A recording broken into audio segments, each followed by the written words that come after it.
একদিন এক বনে খরগোশ কুটু আর কাঠবিড়ালি মিঠু একসাথে খেলছিল। তারা খুব ভালো বন্ধু। প্রতিদিন তারা নদীর ধারে খেলে, ফল খায়, গাছে দৌড়াদৌড়ি করে। একদিন খরগোশ কুটু বলল, মিঠু, আমি দৌড়ে খুব তাড়াতাড়ি চলতে পারি।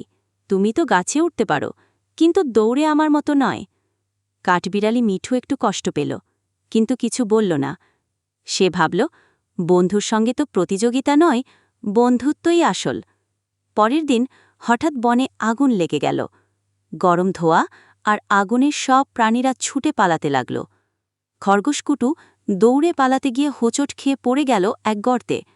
বেরোতে পারছিল না। তখনই কাঠবিড়ালি মিঠু গাছ বেয়ে নেমে এলো। মুখে করে একটা ছোট লতা এনে কুটুকে টেনে বের করল। খরগোশকুটু চোখে জল নিয়ে বলল, মিঠু, আমি ভেবেছিলাম দৌড়ে জিতলেই শক্তিশালী, কিন্তু আজ তুমি আমার জীবন বাঁচালে। বন্ধুত্বে অহংকার নয়, ভালোবাসাই সবচেয়ে বড়। মিঠু হাসল। আমরা আলাদা, কিন্তু একসাথে আমরা আরও শক্তিশালী।